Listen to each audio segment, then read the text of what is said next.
¿Qué tal? ¿Cómo están? Bienvenidos una vez más a Palabras con Crie. Estamos en una emisión más y les damos las gracias porque nos estén acompañando. Hoy tenemos igualmente una gran invitada, como siempre todos los que nos acompañan aquí en Palabras con Crie. Está con nosotros Alicia Villagómez. ¿Cómo estás? Muchísimas gracias por la invitación, Oliver, y estoy contentísima conociendo las instalaciones que tienen aquí. Felicidades. Ay, muchísimas gracias. No, pues bienvenida. Y bueno, pues ella viene de Laudes. Ahorita ella nos va a ir contando un poquito, qué es lo que ella desarrolla. Platicamos ahorita, fuera de cámara. Estábamos platicando sobre tu trayectoria, sobre lo que tú has estudiado. La verdad, eres una mujer súper preparada, muy, por todo lo que transmites, digo, desde tu energía, desde platicar contigo, todo. Y déjenme contarles que Alicia es hermana de una muy buena amiga mía que estuvo en la normal conmigo, de Mayra Villagómez, que le mandamos también un saludo, hasta allá, hasta la Huasteca. Y bueno, platicando aquí con Alicia, cuéntanos un poquito, Alicia, antes de que nos cuentes de tu trayectoria profesional, estudios universitarios y todo esto, siempre a nuestros invitados les preguntamos qué tal les iba en la primaria. A ver, ¿a ti cómo te iba? ¿Eras del cuadro de honor? Yo creo que yo era de las niñas que le tenía mucho miedo a los directores, a las ¿Sí? directoras. Sí, mi directora era agresiva. Ah, caray. Y era una señora mayor Ajá. que agarraba el micrófono como si fuera Luis Miguel, porque era muy chaparrita, entonces le quedaba largo, pero no aceptaba que se lo bajaran, sino que más bien lo acostaba. Y creo que siempre fue una niña en primaria precavida. Precavida en el sentido de no meterme en líos. Ajá. Era muy amiguera. Y fíjate que yo soy la mayor de 3 hermanas. Creo que tenía así como una importante misión de cuidar a mis hermanas en las escuelas. Ah, ya. Y recuerdo maestros de primaria con mucho cariño. Mi directora en la primaria donde terminé fue mi tía, Altagracia Carvajal, a la que también le mandamos un saludote y un bechote. También le tenía mucho miedo. Creo que es a la que más miedo le he tenido. Oye, ¿y qué materia es con la que, o había alguna materia con la que batallaras? ¿O que no te gustara o que te aburriera? Fíjate que qué bueno que preguntas, porque lo pienso como mamá. Mi mamá me decía, mira, mijita, yo soy mala para las matemáticas. Tú puedes sacar lo que quieras en matemáticas, en las demás no repruebes. Entonces, yo combatí eso porque realmente me gustaban las matemáticas, Sí, pero tenía la idea de que somos malas por genética. Ajá, sí. Pues ya me dijo mi mamá. Ya me dijo mi mamá que somos malos y que de ahí nacemos, ¿verdad? Ajá. Pero fíjate que no, realmente me gustaba y me entretenían mucho las matemáticas. Y la que más me gustaba era historia, porque además mi mamá es egresada de la UNAM de Trabajo Social, y ya sabes, los de la UNAM son revoltosos. Sí. Entonces, cuando llegó la parte de explicarme cómo eran los sistemas políticos y económicos, se adelantó mucho, me explicó de más. Entonces yo me sentía ya muy preparada, casi que con posgrado allí. Entonces me sentía muy segura. Y mi papá me ayudaba a matemáticas. Y recuerdo mucho una experiencia que se los voy a contar, que mi mamá llegó con mi papá y le dijo, no le expliques a la niña que se pueden restar números mayores a cifras menores. Y yo te juro que nada más al escucharlo dije, ¿por qué? ¿Por qué me está negando ese conocimiento? Algo hay detrás que no me quieren decir. Tengo que investigarlo, ¿no? Ya, sí.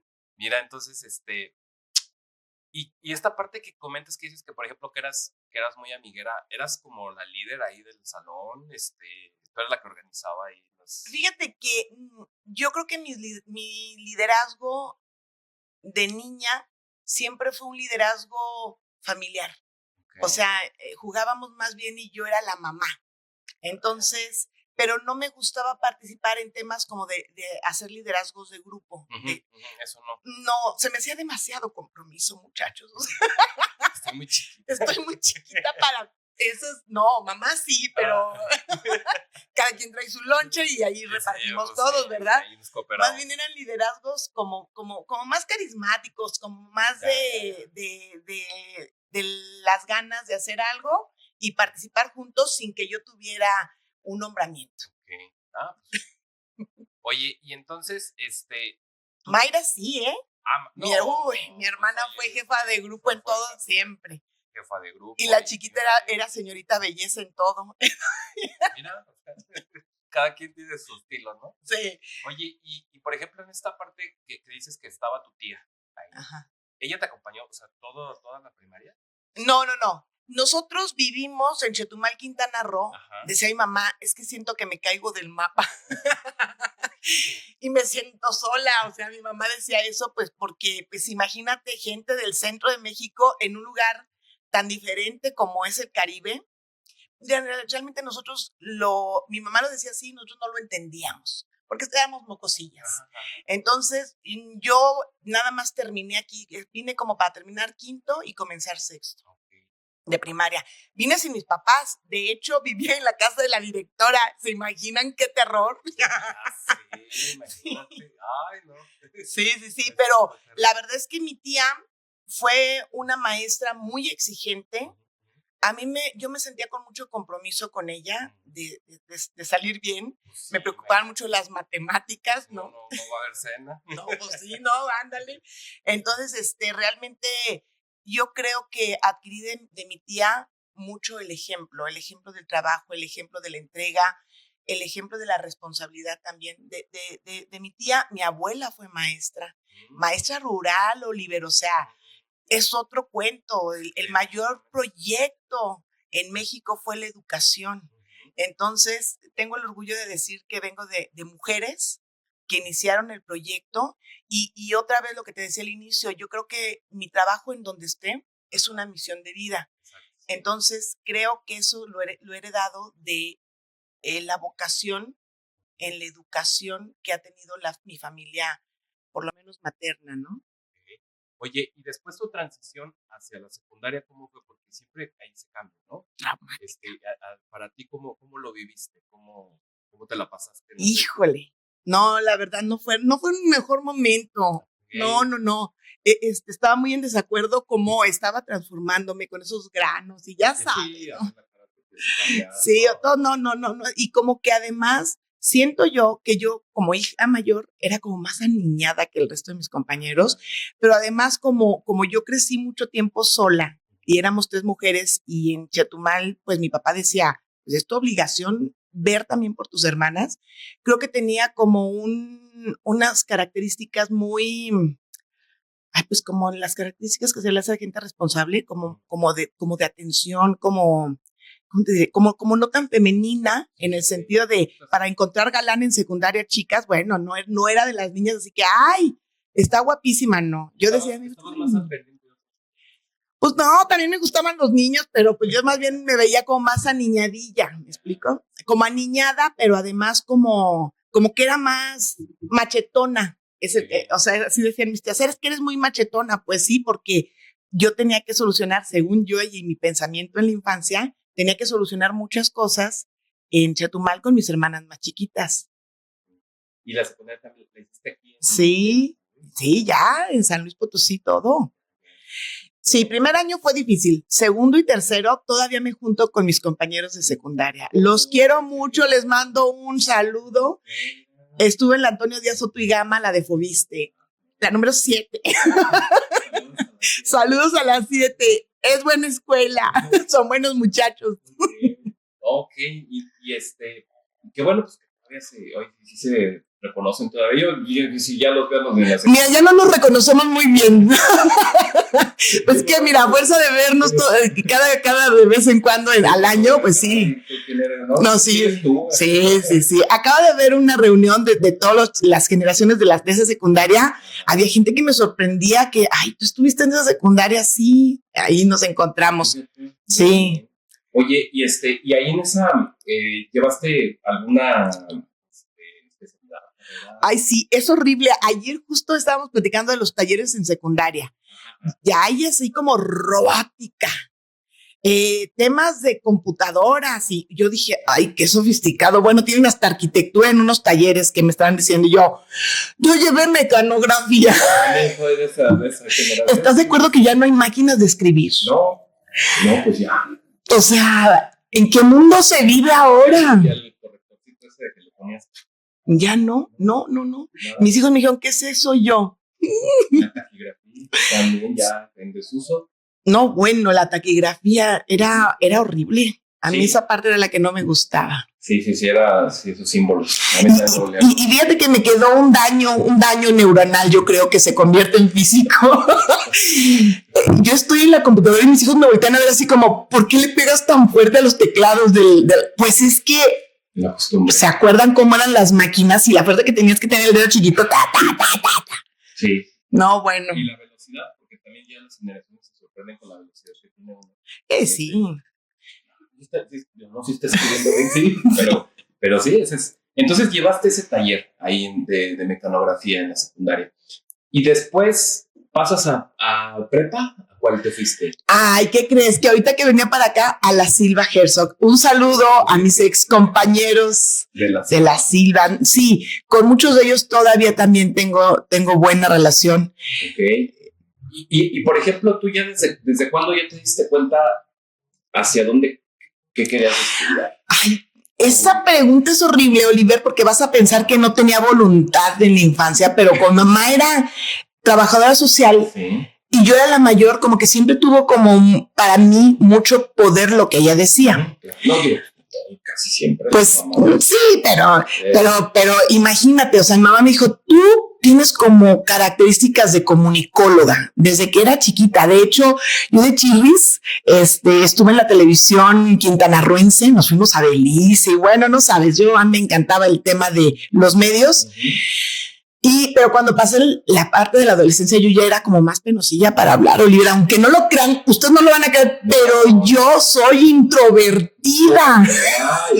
No se rían, ni la luz, no te rías, yo soy introvertida. El punto es que odio que la gente se aburra. Entonces, por eso es que intento divertirlos, ¿me explico?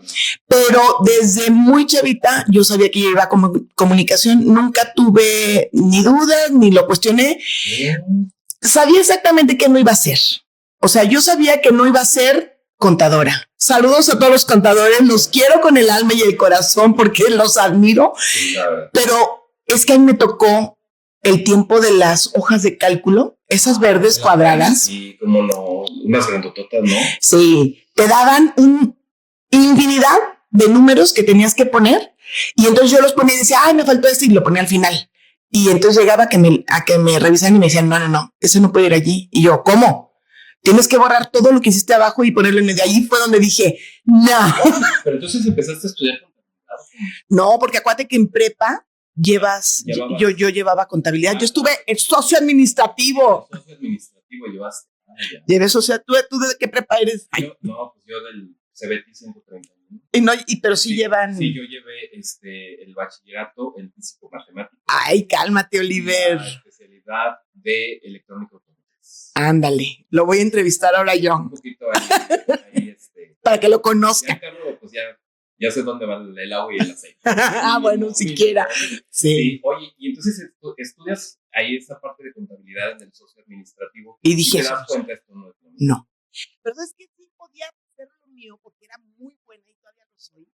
Me encantan las leyes y el derecho. Me encanta abogar por las cuestiones justas y cuando nos decían, si no terminamos de ver hoy el capítulo, el examen va a ser dentro de 2 días. Entonces todo el mundo, Alicia, empieza a preguntar, cuestiona. Y entonces yo empezaba, bueno, se hacían polémicas enormes en donde luego ya todo el mundo participaba y obvio, no acabábamos el capítulo. Ya buenos recuerdos de prepa. Y es que, ¿sabes qué? Me encanta que de cualquier tema puedes realmente polemizar porque no hay temas que sean menores. ¿Sí? Si sabes y si leíste y si conoces y si tienes práctica de temas pequeños te das cuenta que en realidad son importantes. Tienes que tener esa habilidad para detonar la polémica. Sí. Tú debes tener esa habilidad. Sí. Sí. Entonces, sí, me encanta. Tengo el don de la polémica. No, porque se arman unos debates buenísimos. Sí, claro. Platicando con la gente en ese aspecto, sí. Y entonces, como que esa parte te llama la atención también. Siempre. Y la psicología. De hecho, yo les cuento mucho que dando clases en la UNIT, porque yo di clases en la UNIT casi desde que se fundó, el primer año que se fundó ahí estaba. Me acuerdo mucho que llegaron unos literatos de México. Ya ves que la Secretaría de Cultura trae gente de México y platican sobre su obra.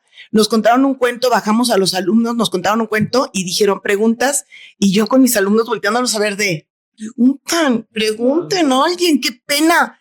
Y entonces yo con la mano temblorosa levanté la mano y entonces le dije, me da la impresión de que tu cuento los asaltantes de los que están hablando y del secuestro, podría ser el secuestro de la libertad que hacen a veces los padres. Bueno, le armé allí en la pachanga y el autor se quedó viéndome y me dijo, eres psicóloga, ¿verdad? Y yo, no, orgullosa comunicóloga y antropóloga. ¿Y te dejaste tu libro? No, la verdad es que sí, me impresionó que me dijera eso, porque la psicología es una parte que siempre me ha gustado y que yo creo que en los comunicólogos existe mucho, claro.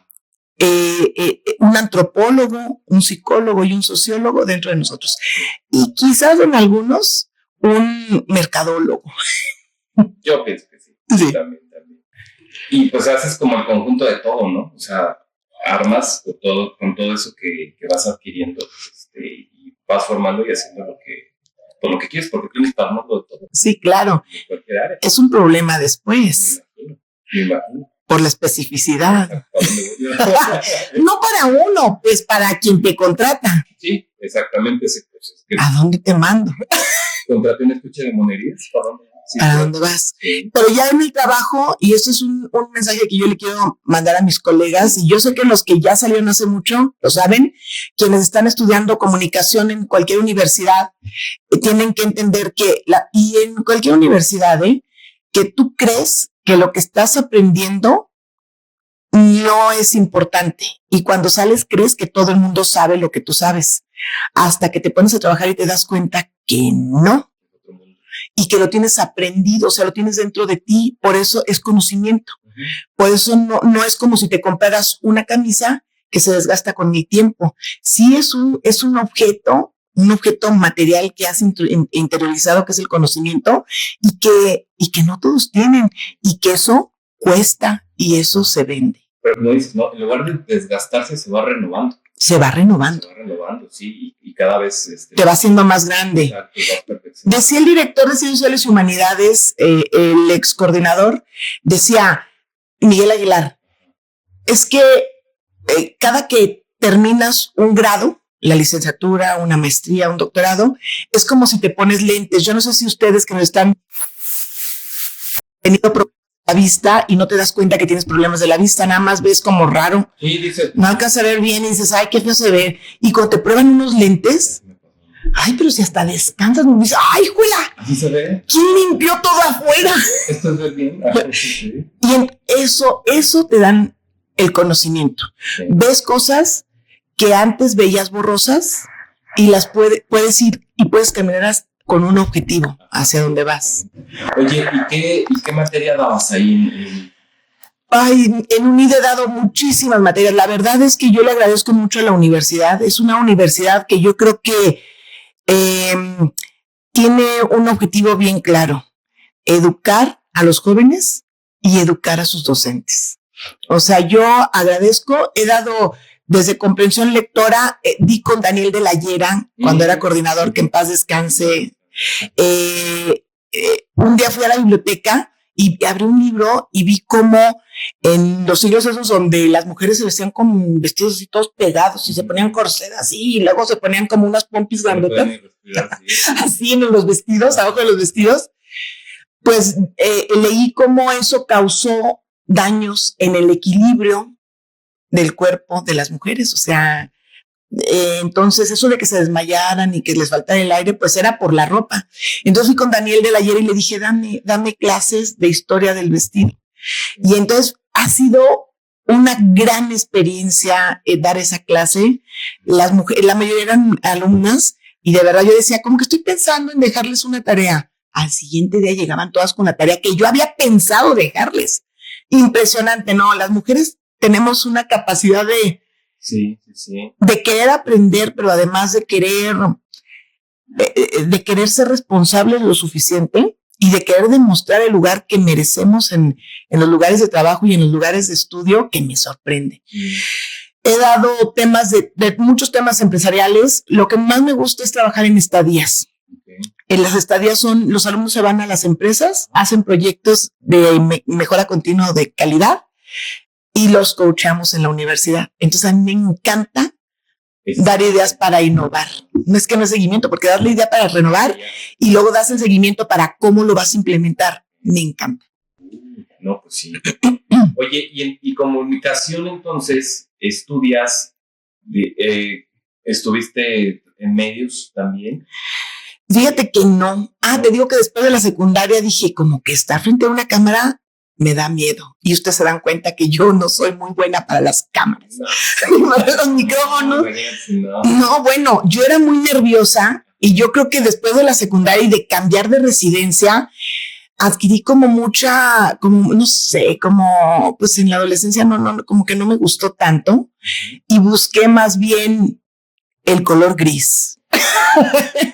Me daba miedo y en comunicación me metí más que en temas de medios, en temas de investigación en comunicación. Eso sí me súper encantó. Desde ahí empecé a tener la orientación a la investigación. Oye, y luego, ¿cómo te surge esta parte de la antropología? Eso sí quiero contárselo a las personas que están aquí con nosotros, porque no sabemos si alguien se interesa en algún... Están aquí haciéndole magia. ¿Listo? Sí. Vamos a platicarles a la gente que quisiera hacer posgrado y que piensa que probablemente... Si quieres, ¿me prestas el tuyo? Sí, no sé cómo si se escucha. ¿Me escuchan? Tenemos aquí un problema técnico que siempre ocurre. No pasa nada. ¿Se escucha perfecto? Vamos a dejar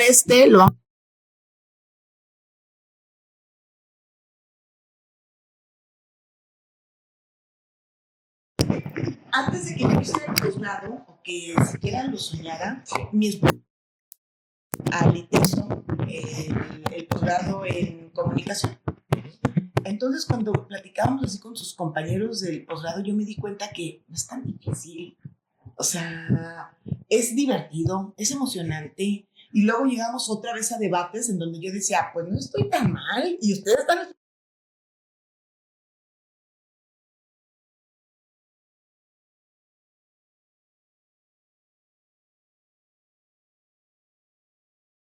de San Luis con antropología social. Y me encantó. Hice mi tesina sobre Beto Ramón. ¿Has oído, Oliver? ¿Cómo no? Allá de Castillo, ¿no? El que tiene como un... Castillo de la Salud. El Castillo de la Salud.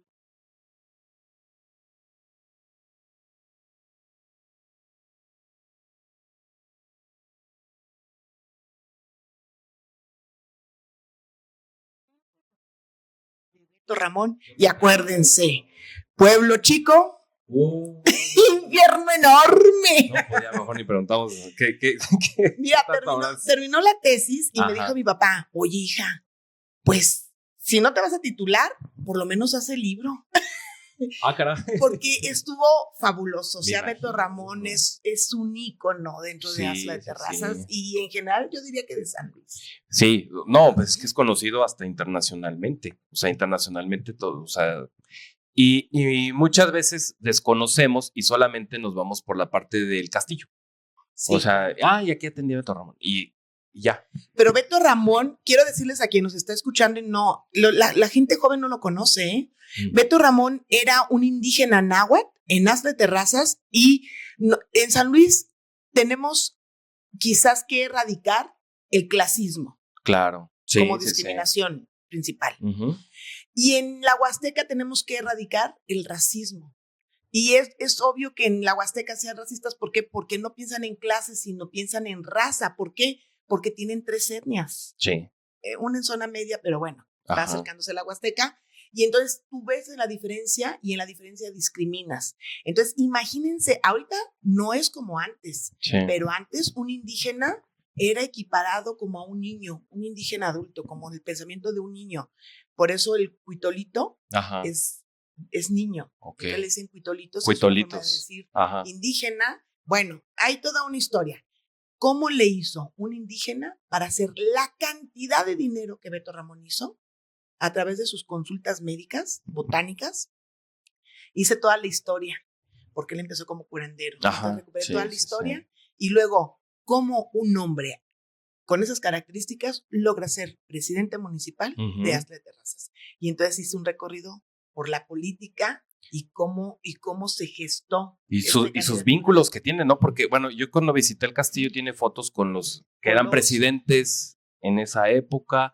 O sea que aparte hizo pues muchos contactos, ¿no? ¿Cómo hizo esos vínculos? Entonces, ¿cómo capitalizó inicialmente un conocimiento que además es ninguneado? O sea, es más, ir con un curandero en la Huasteca es hasta secreto. Todo el mundo va con curanderos, pero no puede decirlo. No, pues imagínate, o sea, van a decir pasan muchas cosas, o sea, no debes de comentar eso, ¿me explico? Bueno, con ese conocimiento llegó a pasarlo a médico botánico y a hacer contactos como no tienes una idea. Sí. Oye, y por ejemplo, tú que eres una apasionada en lo que haces, como dices, donde estás es una misión. ¿Cómo ves tú, por ejemplo, actualmente en las escuelas, en general, en las... ¿sientes que esa pasión por la enseñanza ha disminuido? ¿Es solamente condición de la persona? ¿O tú cómo ves actualmente esa pasión que puedan llegar a tener los maestros en las escuelas? Mira, yo te voy a decir lo que te voy a decir como maestra. Yo admiro a los maestros que están en educación básica porque no sé cómo le hacen. O sea, yo creo que todos los días llegan y se cargan pilas, no sé. Yo soy maestra universitaria. Tengo contacto con maestros de escuelas básicas, de educación básica. Y yo creo que estamos viviendo un momento muy difícil. Estamos en un momento en donde creo que estamos perdiendo el sentido. El sentido como padres, el sentido como maestros, el sentido como todo. Y que quizás nosotros, la generación mía, yo tengo 46 años, mi generación fue una generación que todavía, menos, pero todavía alcanzamos padres exigentes, en donde había un orden dentro de la familia muy establecido y muy conocido y reconocido por el niño. Sabíamos cuáles eran nuestros límites, me explico, no podías transgredirlos. En la escuela, el maestro era una autoridad. Claro, El director era una autoridad. Hoy ya no existe eso. No hay autoridades en la casa y no hay autoridades en la escuela. Entonces, creo que qué vocación, o sea, nuestras vocaciones van luchando contra un sinsentido. Los niños ni siquiera están atendiendo, pero dicen los niños y los jóvenes. Los celulares, el internet ha hecho, y eso es una parte que se comenta mucho en Laudes, ha hecho que la gente se desconecte. Ya no ves a las personas a la cara. No las tocas, porque además en la escuela donde toques a alguien, hasta pásale para tu salud. No. Bueno, tienes problemas. Muchos, ¿no? Entonces creo que hay cosas en la sociedad que tenemos que resolver como adultos si queremos subsistir como especie. Fíjate que, por ejemplo, esto que tú comentas, yo lo he visto muchas veces en comentarios en las plataformas, en las redes, donde dicen, bueno, es que en mi generación salíamos a jugar a la pelota, teníamos juegos de mesa o nos andábamos correteando y nuestra infancia. Sí, porque no había teléfonos. ¿Quién sabe si en ese momento hubieran existido, hubiéramos tenido la tecnología que tenemos ahorita, quién sabe qué hubiera sido de nosotros? Porque igual y a lo mejor pues caíamos en la misma tendencia, no lo sé. Pero, ¿cómo adaptarnos a este cambio generacional? No solamente porque ya los chicos, o sea, su forma de pensar es diferente. Yo, por ejemplo, a mi niño le pongo las caricaturas que yo veía antes y o sea, como por educación, así como, qué bonitas sus caricaturas. Y ya ponen lo que a él le interesa, ¿no? Le gusta. Y pues dices, pues sí, o sea, pues ya es otra forma de pensar, otra generación, otros, y tenemos que irnos adaptando, ¿no? Como maestros. ¿Cómo hacerle para ese paso? ¿Tú cómo lo ves? Mira, te lo digo como mamá. Sí. Y yo, mi mamá y la familia de mi mamá son de Cerrito, San Luis Potosí. Entonces, yo recuerdo que en las vacaciones salíamos y nadie sabía dónde estábamos. Yo me iba al centro sin decirle a nadie y estaba con la certeza de que no me iba a pasar absolutamente nada. Mientras me subía a atravesar una calle, todo perfecto. Ujú. ¿Sí? Hoy, como bien dices, las situaciones de seguridad hacen que el mejor refugio sea tu casa. Ujú, sí. Y creo que el internet y los medios que tenemos electrónicos los podemos usar mejor. Ujú. Porque creo que de repente como papás nos sentimos superados de muchas maneras. Ujú. Pero creo que si nosotros gestionamos y buscamos los espacios en donde los niños y nosotros mismos tengamos espacios para crear, Ujú. por ejemplo, te decía un taller de pintura. Exacto, sí. Oye, ¿y tienes que salir? Pues sí, pero sales a otro lugar que también está cerrado y es seguro, ¿me explico? Seguro, un lugar seguro. Sí. La misma tecnología tiene espacios de creación. Ujú. Entonces, tienes espacios hasta para crear y escribir y leer y tienes accesos que antes no tenías. Yo ayer justamente a mis alumnos les decía, ¿saben lo que tenía que hacer yo cuando en prepa me encargaban un trabajo de investigación? Tenía primero que bañarme, ponerme guapa e ir a la biblioteca porque San Luis es chiquito, sí, ¿no? Sí. Tenías que ir a la biblioteca y buscar el libro que había sido publicado hace 10, 20 años y que estaba en la biblioteca y que tenía datos de hace 20 años, ¿sí? Hoy ustedes se meten a internet y las revistas, o sea, las revistas arbitradas que tienen, porque se meten a Wikipedia y pues muy bien, ¿verdad? Pero tienes que buscar que lo que estás leyendo pues sea real. Ajá, las Hay fuentes. alguien que está respaldando. Entonces, hay muchos portales en donde está respaldada la información por comunidades de científicos, Redalix, Cielo, etc. Digo, eso es rapidísimo y las revistas tienen una temporalidad. Estamos acostumbrados a que todo sea muy rápido, pero también la realidad se diluye muy pronto. Entonces, si tú tienes un artículo o un trabajo en donde estás referenciando lo que pasó en el 2000, como si fuera actual. No, pues ¿no? ya estás fuera. Del 2000 a hoy, cómo han cambiado la tecnología y la tecnología nos cambia a nosotros también. Sí. Y les decía, por ejemplo, ¿cuánta exigencia cuando se cae la red? O cuando trae lento el internet. O sea, no, ya se te viene el mundo encima. ¿Te acuerdas cuando teníamos que conectarnos y tenías que quitar la línea telefónica? Sí, todo ese ruido. ¿Cuánto tiempo tardaba en que se conectara a internet, en que entrara al sistema? Ya no les digo cambiar de una página a otra. Entonces, la exigencia de la sociedad está en relación a lo que la tecnología va desarrollando. Sí. Entonces, coincido contigo que es también como más una cuestión de educación, ¿no? Saber usarla a lo conveniente, a lo bueno, a lo positivo que tiene la tecnología. Porque yo creo que en todos campos pasa, ¿no? Porque si hablamos, por ejemplo, de la educación vial, o sea, tú le puedes poner 20 carriles a los puentes y si no lo sabes usar, o sea, siempre va a haber un tránsito horrible porque porque tenemos... los 20 carriles son peligrosos. Exacto, y porque no sabemos usarlos, ¿no? Entonces, va más en esa materia de saber usar las cosas, aprovecharlas y de vas a decir la mejor que estoy manera. Haciendo comercial, y sí, pero yo cuando acepto el trabajo en la UDES, te digo que cerré el tema de académico, pero mantuve la relación con la red de investigadores en adolescencias y juventudes, doctora Beatriz Ramírez Grajeda. Y esto me dio como conocimiento para decir lo que está haciendo la UDES está bien hecho.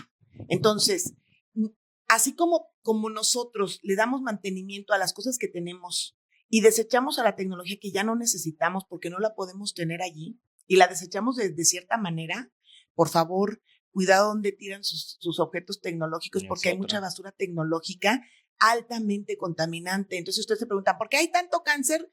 Porque es culpa de nosotros y de no saber utilizar la tecnología, porque la utilizas desde que la ejecutas la utilización hasta que la desechas. Entonces, nosotros no podemos desecharnos a nosotros, pero podemos desechar nuestros malos pensamientos, podemos desechar nuestras malas energías, podemos desechar las heridas que tenemos profundamente arraigadas y que no sabemos de dónde nos viene esta tristeza o este fastidio por la vida.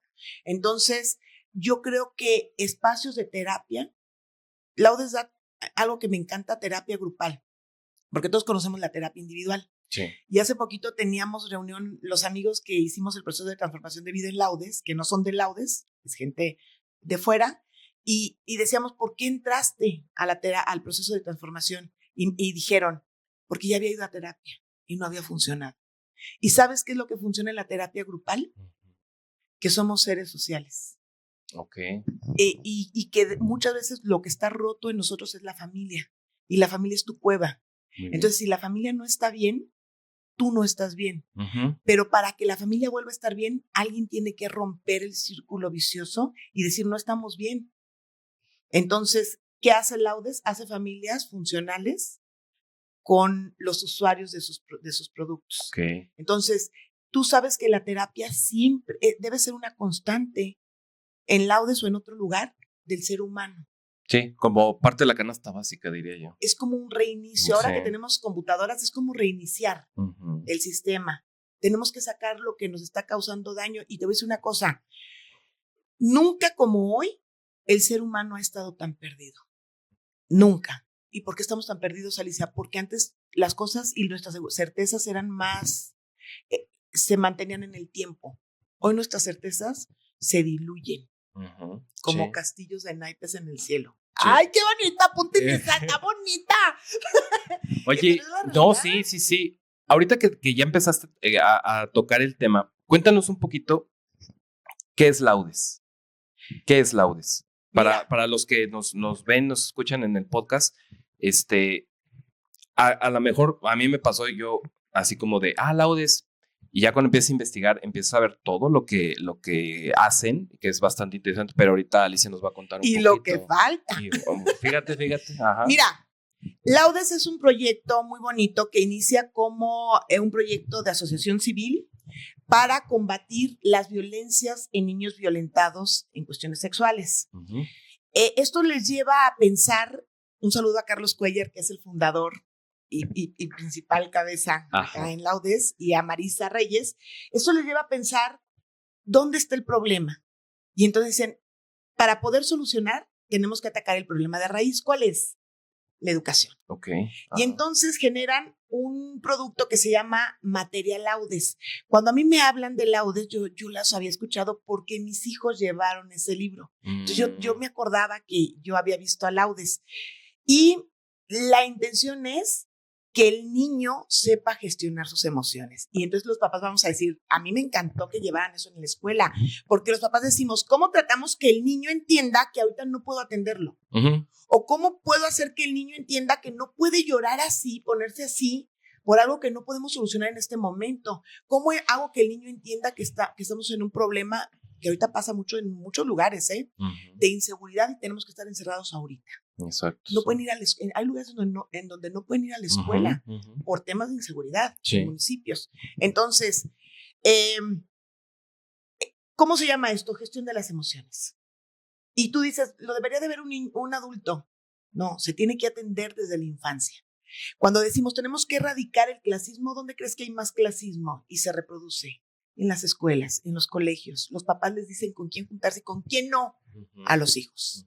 Y esto es una realidad que sí. O sea, lo tengo bien sabido. Sí. Entonces, ¿cómo ayuda Laudes a que las cosas vayan cambiando en las escuelas? En que vayamos entendiendo que todos nos necesitamos de todos y que necesitamos construir y reconstruir familias funcionales, no solamente de la que naciste, sino de con la que vas a trabajar, porque es la mejor manera de trabajar y no perder el sentido. Exacto, sí. Pero entonces da cuenta de algo bien interesante. ¿Quién atiende a los niños? Los maestros. Los maestros. Y empezando por ahí. Y los maestros fueron niños que también fueron desatendidos. Exactamente. Y que muchas veces tenemos que también aprender a gestionar nuestras emociones. Todo. Sobre todo con los alumnos que hoy tienen. No son los alumnos que tenía mi abuelita o mi tía. Exacto. No son niños obedientes que atiendan y digan sí a todo, ¿verdad? No, para nada. Para nada. Muchos niños, además, durante el COVID, tienen síntomas de atención dispersa o de autismo. Pero claro, cuando tenían que estar en el kinder, estaban encerrados con sus papás, hijos únicos. Entonces, ¿se imaginan? ¿Ustedes para qué creen que sirven las escuelas? ¿Cuál es el principal objetivo de una escuela? ¿La enseñanza? No. ¿Qué es la idea que se tiene? Pues no. La principal función de cualquier nivel escolar es la socialización. Porque si no entendemos que somos seres sociales, pues no vamos a entender nada. Si creemos que lo podemos hacer todos solos, pues ya acabamos, ¿no? Cerremos. Pero ¿cómo vinculas esa parte? Porque, o sea, tenemos tan arraigada la idea de que, o sea, los papás lo mandan a la escuela y a veces hasta te dicen, no te mando a jugar, te mando a que aprendas lo que te dicen ahí. Y los maestros traen también a veces como ese mismo canal. ¿Cómo le haces para el equilibrio en ese aspecto? Pues mira, yo creo que hay escuelas que lo han tenido que entender. Yo creo que los papás también lo tienen que entender. Sí. Esto que estoy diciendo, no lo estoy diciendo yo. Fueron trabajos de la red de investigadores que son pedagogos, psicólogos, docentes de todas partes de México y de España en un congreso que hubo durante el COVID, que nos conectamos todos. De España salió lo que te estoy diciendo. Se preguntaban si la universidad aún es necesaria, porque puedes hacer cursos de lo que quieras en internet. Sí. Y entonces decían, híjole, las escuelas son muy necesarias en el tema presencial. Okay. Porque socializamos, porque hacemos redes. Yo tengo una opinión. Me ha tocado ver que, no sé si siempre ha sido así, que creo que no, pero últimamente me ha tocado ver que esta parte de investigación, muchos investigadores, a veces están un poco alejados de la realidad y a veces hablan desde la teoría y no desde la práctica. Te voy a contar una breve anécdota que a mí me pasó con un investigador. Que no vamos a decir su nombre. No vamos a decir su nombre. Pero lo saludamos con mucho cariño. También. Me tocó a mí ir a un congreso internacional y está sentado junto a mí ese investigador en el taller, ¿no? Y yo así, wow, porque así como de, ¿sí? Ajá, sí, ¿no? Y era una persona muy reconocida por estudios en trabajo con personas sordas. Entonces, la tallerista dice, vamos a hacer una planeación, cómo ustedes trabajarían para tal contenido con un niño sordo. Les toca en parejas. Me toca con el investigador. No, pues ya la hice, ¿no? Foto. Ya la hice, ¿no? Y cuando le digo, oiga, pues no, pues estoy con usted. ¿Cómo empezamos? ¿Cómo le hacemos? ¿Cómo le digo? De usted. Ajá. Nunca he trabajado con niños sordos. Me quedé así de... ¿Qué? O sea, todo lo que ha publicado sobre niños sordos, y se quedó así de... No, a ver, tú dime. O sea, ¿cómo? Porque, pues, no, yo con niños nunca he trabajado. O sea, y de repente me he encontrado, o sea, esa fue como mi primera decepción. Y luego, empiezo a ver que de repente a veces los investigadores, no todos, obviamente, pero a veces, yo veo que a veces los maestros dicen, no, es que usted investigó, a ver, venga y métase aquí todos los días con 35 chamacos a la escuela y ahora sí me dice, o sea, lo que usted ya habla en los congresos muy bonito y lo que usted quiera, acá la realidad es otra. Y a veces hay esa desvinculación en cuanto a esos aspectos. Entonces, ¿cómo llevarlo a la realidad? Mira, lo que dices yo lo tengo muy claro. Ajá. Y tiene que ver también con, si tú me dices, es que la iglesia, la que tú quieras, ajá, tiene estos preceptos y no los sigue. El mero no lo sigue, ¿sí? Lo mismo ocurre en todas las áreas de la vida. En la ciencia hay científicos, por ejemplo, a mí me cuesta mucho dar una opinión sobre algo que no conozco en la práctica, en el campo. Exacto, sí. ¿Me explico? Porque se le llama inductiva. Okay. O sea, a mí la realidad me induce y lo conecto con lo que yo ya leí. Ajá. Pero hay quienes, y son buenísimos para deducir, los matemáticos deducen. Exacto. A partir de 2 más 2 siempre va a ser 4, y entonces si vuelvo a sumar las mismas cantidades, pues es el doble, ¿sí me explico? Sí. Entonces, pero yo creo que tiene que ver con el criterio. Lo mismo que estoy diciendo con los papás. Si ustedes ven escuelas en donde el criterio es dividir, en donde el criterio es discriminar, en donde no hay inclusión educativa, y ahorita te voy a poner un ejemplo de la inclusión educativa, pues yo recomendaría que no metan a sus hijos, porque ustedes no les están, miren, de verdad, no voy a decir nombres, pero hay gente que ha trascendido y ha ganado mucho dinero y son los peores de la escuela. No tienen conocimiento, no conocen la O por lo redondo de ese. Sí. ¿Y saben quién les cargan los cables? los más inteligentes de la escuela y ganan mucho menos. Entonces, si ustedes están pensando en el futuro, pues piensen en un futuro que a sus hijos les haga feliz, pero además que les enseñe a relacionarse con todos, porque me lo dijo el doctor Miguel de los Santos, que es genetista, me dijo, la inteligencia mayor de un ser humano es su poder para relacionarse con otros. Y entonces hay gente muy inteligente que dice, es que mi cerebro, hasta mira, se me cae la cabeza cada que pienso, ¿verdad? Y no me cuesta mucho relacionarme con los otros porque yo voy muy adelantado. Pues sí, pero en un caso de crisis, esa persona nadie la va a atender. ¿Sí? De los investigadores que tú estás diciendo, hay muchísimos, no tienes una idea cuántos. El asunto es que quienes no somos así, quienes tenemos experiencia de campo, lees una teoría y tú dices, sí funciona, la pones, la ejecutas y funciona, pues a lo mejor ese tipo no tiene idea, pero como Freud no tenía idea. Freud no hizo campo. Freud no podría comprobar sus teorías. Hoy machistas, tachadas por machistas. Porque la culpa de todo es la madre, señores. El padre ni siquiera lo conocemos. Ni en su casa se para. Pero que en su tiempo, pues nadie pudo tirarle sus teorías. O sea, porque ¿no? Freud tenía alumnos que decían no, como Jung, eso no está bien. Sí. Pero no podía decirlo, ¿por qué? Porque Jung tenía poder. Porque Freud tenía poder. Sí. Porque igual que en la política, en todo hay política. Porque igual en la política que hay en el Estado, lo hay en la ciencia. Sí. Entonces tuvo que esperar a que Freud se muriera para que él pudiera decir, estoy de acuerdo. Ahora sí, déjenme, les digo. Bueno, entonces, en este caso, Laudes atiende a maestros y a padres de familia. Acabamos de recibir, de hecho, una solicitud para colaborar con padres de familia de niños discapacitados. Okay. Entonces, quizás Laudes te va a decir, no puedo trabajar con niños discapacitados, con alguna discapacidad, porque no tengo las características o lo necesario o el conocimiento o las herramientas o el personal, pero sí te puedo ayudar a que los padres comprendan sus emociones y las sepan gestionar, independientemente de lo que esté pasando. ¿Sí? Entonces yo les decía, ¿se imaginan cuánto sufre un papá que tiene un niño que no ha podido controlar los síntomas de autismo severo? Pues, claro, es cansado. Sí. Entonces, ¿cómo le hace esa persona para seguir viviendo? ¿Cuál es el motivo? Ahora, por ejemplo, suponiendo yo soy un maestro de primaria, de 4º grado, y me interesa acercarme a Laudes.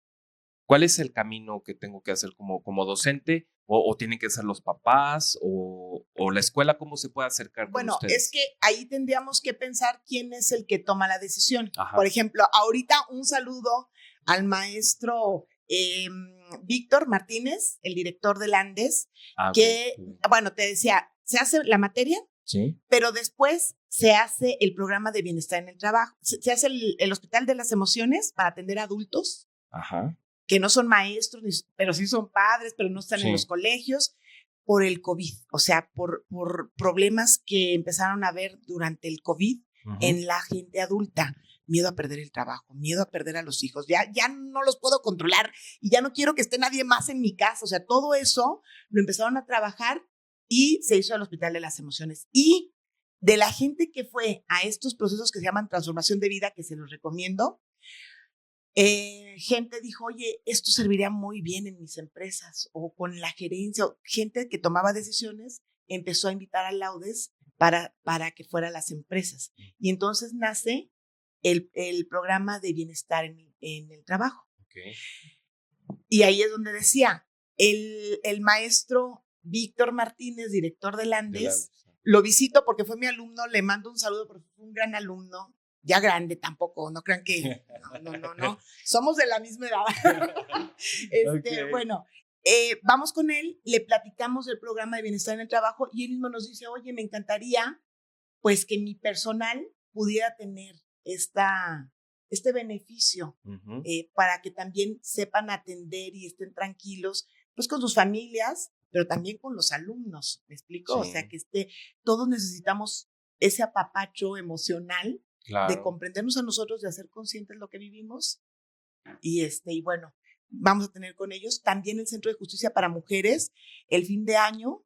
Mónica Kem, a la que le mando un abrazo muy cariñoso. Ella, por iniciativa propia y porque sus líderes de área le dijeron necesitamos la atención de Laudes porque los invitamos a que nos conocieran y hicieran ahí un ejercicio con nosotros, les llevamos para acabar el año un proceso como de renovación de energías y motivación. Okay. Muy bien. Oye, y entonces, por ejemplo, volviendo a esta parte, por ejemplo, nos contaste ahorita la parte de Víctor, de Landes, se acerca a ustedes. Por ejemplo, ustedes están abiertos para cualquier escuela pública, privada, de cualquier índole. Si yo, por ejemplo, padres de familia, a veces de repente las escuelas tienen esta preocupación de, bueno, cómo ayudar a los padres y de repente a veces otra vez como que caemos en la misma dinámica de siempre de que, bueno, a ver, voy a traer para que les den una platiquita de esto, lo mismo, y ya los papás así como que, pues bueno, pero buscar estas nuevas alternativas, salir de lo que ya estamos acostumbrados, suponiendo que, por ejemplo, los directores, que varios nos ven en los podcasts, estén interesados en que su personal, sus padres puedan hacerlo, ¿se acercan con ustedes vía algún oficio? ¿Los contactan en su página? Mira, tenemos la página, la de Bienestar en el Trabajo está en construcción, pero tenemos la página de Laudes funcionando y yo en mi teléfono yo recibo, ya ves, de manera personal cualquier mensaje. Siempre busco, le digo que mi trabajo es una misión, siempre busco colaborar. Aunque el tema no sea mío, siempre busco aquí como que con quién lo gestiono. Sí. Entonces estoy a sus órdenes, voy a dar mi teléfono. ¿Cómo no? 444-356-7710. Ok, muy bien. Ahí tienen el teléfono para que igual puedan acercarse con Alicia, contactar Laudes y en realidad va a ser muy, muy provechoso porque esta parte de veras que la tenemos muy, muy descuidada porque la salud mental, la salud emocional, es algo que a veces, ya hasta que entramos en crisis, nos preocupamos, ¿no? Ya cuando está el problema, ya cuando realmente está Pero yo creo que ahorita hay crisis, Oliver, sí, fuerte en todas partes. Pero siento que tenemos que estar conscientes de que en todo momento tenemos que estar, así como cuidamos de que nos tomamos las vitaminas para no enfermarme, para que no me dé, para que la salud mental y emocional creo que es de todos los días estar trabajando, pero necesitamos el apoyo de profesionales como lo hacen ustedes ahí en Laudes, para que realmente esto realmente tenga un porqué, un sentido y que realmente sea beneficioso. Sí, en el programa de Bienestar en el Trabajo atendemos emocionalmente, pero hacemos las baterías de preguntas en cuestionarios psicológicos para cuidar a las empresas públicas o privadas y a sus trabajadores. Hemos tenido casos en donde terminando una sesión comparte gente que ha pensado en morir. Sí. No solo pensado, es que no quiero ser tan clara, sí. Pero es urgente atender el tema de las emociones. Sí, exactamente. Entonces, bueno, de verdad que ojalá que puedan acercarse a Laudes y que puedan recibir el apoyo aquí. Alicia ya nos dio por ahí su número. ¿Nos lo puedes repetir otra vez, Alicia, por favor? 444-356-7710. Muy bien. A sus órdenes. Muchísimas gracias. Pues, Alicia, se nos fue el tiempo, pero volando. Vamos a ver si nos brindas oportunidad de tener una segunda plática contigo, porque de verdad es que es muy, muy apasionante e interesante todo lo que tú haces. Y pues agradecerte mucho que hayas estado con nosotros el día de hoy en este podcast y compartirnos tanta riqueza que tienes. Muchas gracias y un saludo a todos los que nos están viendo. Tápense bien. Tápense bien con los fríos. Les agradecemos mucho y pues gracias por acompañarnos en Palabras con CRIE y los esperamos en nuestra siguiente emisión. Muchísimas gracias. Cuídense mucho.